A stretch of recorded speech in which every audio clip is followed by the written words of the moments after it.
ಎಲ್ರಿಗೂ ನಮಸ್ಕಾರ. ರಶ್ಮಿ ಧ್ವನಿ ಕನ್ನಡ ಯೂಟ್ಯೂಬ್ ಚಾನಲ್ಗೆ ಎಲ್ಲರಿಗೂ ಸ್ವಾಗತ. ನನ್ನೆಲ್ಲ ಆತ್ಮೀಯ ಪ್ರೀತಿಯ 9ನೇ ತರಗತಿಯ ಮುದ್ದು ಮಕ್ಕಳೇ, ಈ ದಿನದ ಕನ್ನಡ ತರಗತಿಗೆ ನಿಮ್ಮೆಲ್ಲರಿಗೂ ಸ್ವಾಗತ. ಪುಟಾಣಿಗಳೇ, ಕಳೆದ ದಿನ ತರಗತಿಯಲ್ಲಿ ನಾವು 9ನೇ ತರಗತಿಯ ಕನ್ನಡ ಭಾಷಾ ಪಠ್ಯಪುಸ್ತಕದಲ್ಲಿರ್ತಕ್ಕಂತಹ ಭಾಗ 2ರಲ್ಲಿ ಬರುವಂತಹ ಪಾಠ ಶಾಂತರಸ ಕವಿ ರಚನೆ ಮಾಡಿರ್ತಕ್ಕಂತಹ ಉರಿದ ಬದುಕು ಅನ್ನುವಂತಹ ಪಾಠದ ದೃಶ್ಯವನ್ನು ನಾವು ನೋಡಿದ್ವಿ, ಸಾರಾಂಶವನ್ನು ತಿಳ್ಕೊಂಡಿದ್ವಿ, ಕವಿಗಳ ಪರಿಚಯವನ್ನು ನಾವು ತಿಳ್ಕೊಂಡಿದ್ವಿ. ಇಂದಿನ ತರಗತಿಯಲ್ಲಿ ನಾವು ಉರಿದ ಬದುಕು ಪಾಠದ ಸಂಪೂರ್ಣ ಪ್ರಶ್ನೋತ್ತರಗಳನ್ನು ಚರ್ಚೆಯನ್ನು ಮಾಡೋಣ. ಈ ಶಾಂತರಸ ಕವಿ ರಚನೆ ಮಾಡಿರ್ತಕ್ಕಂತಹ ಈ ಸುಂದರವಾದಂತಹ ಪಾಠ ಯಾವುದು? ಉರಿದ ಬದುಕು. ಒಂದು ಕಥಾರೂಪದಲ್ಲಿರುವಂತಹ ಪಾಠ. ಬೀದರ್ ಕನ್ನಡ ಮತ್ತು ಬೀದರ್ನ ಭಾಷೆ ಮತ್ತು ಉತ್ತರ ಕರ್ನಾಟಕದ ಭಾಷೆ ಸೊಗಡಿನಲ್ಲಿ ಮೂಡಿ ಬಂದಿರತಕ್ಕಂಥ ಒಂದು ಕತೆ. ಅಣ್ಣವ್ವ ಮತ್ತು ತಿಪ್ಪಣ್ಣ, ಆಮೇಲೆ ಅಲ್ಲಿ ಬರ್ತಕ್ಕಂಥ ಶಂಕರಣ್ಣನ ಪಾತ್ರ ಆಗಿರ್ಬೋದು, ಮಹಾದರ ದುರ್ಗಪ್ಪನ ಪಾತ್ರ ಆಗಿರ್ಬೋದು, ಎಲ್ಲವೂ ಕೂಡ ಅಂದಿನ ಕಾಲದ ಸ್ವಾತಂತ್ರ್ಯ ಹೋರಾಟದ ಒಂದು ಸವಿ ನೆನಪನ್ನು ಏನು ಮಾಡ್ತಾವ, ಅವು ತಿಳಿಸ್ಕೊಡ್ತಾವ. ಹೈದರಾಬಾದ್ ನಿಜಾಮನ ಆಳ್ವಿಕೆ ಒಳಪಟ್ಟಂತಹ ಹೈದರಾಬಾದ್ ಸಂಸ್ಥಾನವನ್ನು ಅಲ್ಲಿರ್ತಕ್ಕಂತಹ ರಜಾಕಾರರು, ಸೈನಿಕರು ಎಷ್ಟೊಂದು ಕೃತ್ಯವನ್ನು ಮಾಡ್ತಾಯಿದ್ರು, ಎಷ್ಟೊಂದು ಕೆಟ್ಟ ಕೆಲಸವನ್ನು ಮಾಡ್ತಾಯಿದ್ರು. ವಯಸ್ಸಾದವ್ರಿಗೆ, ಚಿಕ್ಕ ಮಕ್ಕಳ ಜೊತೆ, ಹೆಣ್ಣು ಮಕ್ಕಳ ಜೊತೆ, ವಯೋವೃದ್ಧರ ಜೊತೆ ಅವರು ನಡೆದುಕೊಳ್ಳುವಂತಹ ರೀತಿ ಹೇಗಿತ್ತು, ಅಂದಿನ ಪರಿಸ್ಥಿತಿ, ಆಮೇಲೆ ಜನ ಯಾವ ರೀತಿಯಾಗಿ ಬದುಕ್ತಾ ಇದ್ರು ಅನ್ನುವಂತಹ ಒಂದು ನಾವು ಸೊಗಡನ್ನು ಪ್ರಸ್ತುತ ಪಾಠದಲ್ಲಿ ನಾವು ನೋಡಿದ್ವಿ. ನಾವು ಒಂದು ಸಲ ಆ ಕಾಲಮಾನಕ್ಕೆ ಹೋಗಿ ಬಂದ್ವಿ ಅಂತ ಅನಿಸ್ತೈತೆ, ಹೌದಲ್ವಾ ಮಕ್ಕಳೇ? ಈ ಪ್ರಸ್ತುತ ಪಾಠದ ಪ್ರಶ್ನೋತ್ತರಗಳನ್ನು ನಾವು ಇಂದಿನ ತರಗತಿಯಲ್ಲಿ ಚರ್ಚೆ ಮಾಡೋಣ. ಅದಕ್ಕಿಂತ ಮುಂಚೆ ಶಾಂತರಸ ಕವಿಯ ಪರಿಚಯವನ್ನು ಒಂದು ಸಲ ಓದ್ಕೊಂಡು ಆಮೇಲೆ ಪ್ರಶ್ನೋತ್ತರಗಳ ಕಡೆ ಗಮನ ಕೊಡೋಣ. ಬನ್ನಿ.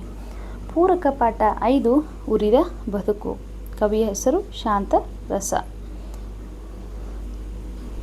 ಕವಿ ಪರಿಚಯವನ್ನು ನೋಡ್ಕೊಳ್ಳೋಣ. ಯಾರೆಲ್ಲ ಪಠ್ಯಪುಸ್ತಕವನ್ನು ತೆರೆದಿಲ್ವೋ ಪಠ್ಯಪುಸ್ತಕವನ್ನು ತೆರೆದಿಟ್ಟುಕೊಳ್ಳಿ.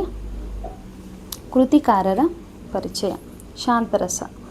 ಶಾಂತರಸ ಅವರು ಸಾಮಾನ್ಯ ಶಕ 1924ರಲ್ಲಿ ರಾಯಚೂರು ಹತ್ತಿರದ ಹೆಂಬೇರಾಳಿಯಲ್ಲಿ ಜನಿಸಿದರು. ಇವರು ಶಿಕ್ಷಕರಾಗಿ, ಪದವಿ ಪೂರ್ವ ಕಾಲೇಜಿನ ಪ್ರಾಂಶುಪಾಲರಾಗಿ ಸೇವೆಯನ್ನು ಸಲ್ಲಿಸಿರುವರು. ಕತೆಗಾರ, ಕವಿ, ಸಂಶೋಧಕ, ನಾಟಕಕಾರ, ಅನುವಾದಕ, ಸಂಪಾದಕರಾಗಿ ಉರಿದ ಬದುಕು, ಸತ್ಯಸ್ನೇಹ, ನಂಜು ನೊರೆವಾಲು, ಬಹುರೂಪ, ಬೆನ್ನ ಹಿಂದಿನ ಬೆಳಕು, ಕಲ್ಯಾಣದೀಪ ಮೊದಲಾದ ಕೃತಿಗಳನ್ನು ರಚಿಸಿದ್ದಾರೆ. ಇವರಿಗೆ ಗುಲ್ಬರ್ಗಾ ವಿಶ್ವವಿದ್ಯಾಲಯ ಗೌರವ ಡಾಕ್ಟರೇಟ್ ಪದವಿಯನ್ನು ನೀಡಿ ಗೌರವಿಸಿದೆ. 2005ರಲ್ಲಿ ಬೀದರಿನಲ್ಲಿ ಜರುಗಿದ 72ನೇ ಕನ್ನಡ ಸಾಹಿತ್ಯ ಸಮ್ಮೇಳನದ ಅಧ್ಯಕ್ಷರಾಗಿದ್ದರು. ಸಾಹಿತ್ಯದ ಮೂಲಕ ಸಮಾಜದ ಚರಿತ್ರೆಯನ್ನು ಕಟ್ಟಿಕೊಳ್ಳಬಹುದಾದ ಕಥೆಗಳನ್ನು ಬರೆದ ಕೆಲವೇ ಜನ ಲೇಖಕರಲ್ಲಿಯೂ ಇವರು ಕೂಡ ಒಬ್ಬರಾಗಿದ್ದಾರೆ. ಬನ್ನಿ ಪ್ರಶ್ನೋತ್ತರಗಳು ನೋಡೋಣ. ತರಗತಿ 9ನೇ ತರಗತಿ, ವಿಷಯ ಕನ್ನಡ, ಪಾಠದ ಹೆಸರು ಉರಿದ ಬದುಕು. ಕೊಟ್ಟಿರುವ ಪ್ರಶ್ನೆಗಳಿಗೆ ಉತ್ತರಿಸಿರಿ. ಮೊದಲನೆಯ ಪ್ರಶ್ನೆ, ಅರ್ಧ ಬಾಗಿಲು ತೆಗೆದು ಅಣ್ಣವ್ವ ತಿಪ್ಪಣ್ಣನಿಗೆ ಏನೆಂದು ಹೇಳಿದಳು? ಉತ್ತರ, ಅರ್ಧ ಬಾಗಿಲು ತೆಗೆದು ಅಣ್ಣವ್ವ ತಿಪ್ಪಣ್ಣನಿಗೆ, ಬೇಡ ಅಣ್ಣ, ಕಾಲಿಗೆ ಬೀಳುತ್ತೇನೆ, ಒಳಗೆ ಬರಬೇಡ, ನಮ್ಮನ್ನೆಲ್ಲ ಸಾವಿನ ಬಾಯಿಯಲ್ಲಿ ತುರುಕಬೇಡ ಎಂದು ಹೇಳಿದಳು. ಎರಡನೆಯ ಪ್ರಶ್ನೆ, ತಿಪ್ಪಣ್ಣನನ್ನು ಗಪ್ಪನೆ ಬಲವಾಗಿ ಹಿಡಿದುಕೊಂಡವರು ಯಾರು?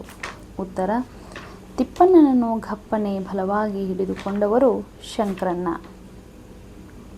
ಮೂರನೆಯ ಪ್ರಶ್ನೆ, ದುರ್ಗಪ್ಪ ಯಾರು? ಉತ್ತರ, ಶಾಂತರಸ ದುರ್ಗಪ್ಪ ಭಜನೆ ತತ್ವಪದ ಆಡುವವನು ಹಾಗೂ ತಿಪ್ಪಣ್ಣ ಮೊದಲಾದ ಹೋರಾಟಗಾರರಿಗೆ ಆಶ್ರಯ ನೀಡಿದವನು. ಮಕ್ಕಳೇ, ಇದು ಸಣ್ಣ ಒಂದು ಮಿಸ್ಟೇಕ್ನಿಂದ 4ನೇ ಪ್ರಶ್ನೆ ಇದರಲ್ಲಿ ಬಂದಿಲ್ಲ. 4ನೇ ಪ್ರಶ್ನೆ ಏನಪ್ಪ ಅಂತಂದ್ರೆ, ದುರ್ಗಪ್ಪನು ಶಂಕರಣ್ಣನಿಗೆ ಕುಲದ ಬಗೆಗೆ ಹೇಳಿದ ನೀತಿ ಮಾತುಗಳು ಯಾವುವು? ಉತ್ತರ,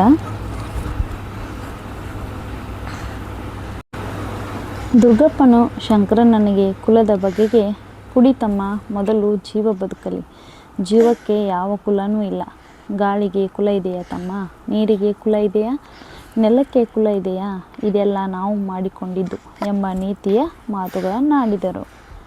5ನೇ ಪ್ರಶ್ನೆ, ದುರ್ಗಪ್ಪನ ಯಾವ ಮಾತುಗಳು ಹೋರಾಟಗಾರರ ಕೈಕಾಲು ಉಕ್ಕಿನಂಗೆ ಆಗುವಂತೆ ಮಾಡುತ್ತಿದ್ದವು? ಉತ್ತರ. ಗೆಲುವು ನಮಗೆ, ಬದುಕಿದ್ದರೆ ಸ್ವತಂತ್ರ ನೋಡೋಣ, ಸತ್ತರೆ ದೇಶಕ್ಕಾಗಿ ಸತ್ತ ಎಂದು ಹೇಳುತ್ತಾರೆ. ಇಂಥ ಸಾವು ಯಾರಿಗುಂಟು ಯಾರಿಗಿಲ್ಲ, ಅದು ಪುಣ್ಯದ ಕೆಲಸ. ನಮ್ಮ ಮುಂದಿನದವರಾದರೂ ಸ್ವತಂತ್ರ ನೋಡ್ತಾರಲ್ಲ ಎಂಬ ದುರ್ಗಪ್ಪನ ಈ ಮಾತುಗಳು ಹೋರಾಟಗಾರರ ಕೈಕಾಲು ಉಕ್ಕಿನಂಗೆ ಆಗುವಂತೆ ಮಾಡುತ್ತಿದ್ದವು. ಮಕ್ಕಳೇ, ಇಂದಿನ ತರಗತಿಯಲ್ಲಿ ನಾವು ಉರಿದ ಬದುಕು ಪಾಠದ ಸಂಪೂರ್ಣ ಪ್ರಶ್ನೋತ್ತರಗಳನ್ನ ಚರ್ಚೆಯನ್ನು ಮಾಡಿದ್ದೀವಿ. ನಾಳೆ ದಿನ ಮತ್ತೊಂದು ಅದ್ಭುತ ಪಾಠದೊಂದಿಗೆ ನಿಮ್ಮೆಲ್ಲರನ್ನು ಭೇಟಿ ಆಗ್ತೀನಿ. ಅಲ್ಲಿವರೆಗೂ ನೀವೆಲ್ಲ ನೋಡ್ತಾ ಇರಿ ರಶ್ಮಿ ಧ್ವನಿ ಕನ್ನಡ ಯೂಟ್ಯೂಬ್ ಚಾನಲ್ ಅಂತ ಹೇಳ್ತಾ ನನ್ನ ತರಗತಿಗೆ ಮುಗಿಸ್ತಾ ಇದ್ದೀನಿ. ಎಲ್ಲರಿಗೂ ನಮಸ್ಕಾರ.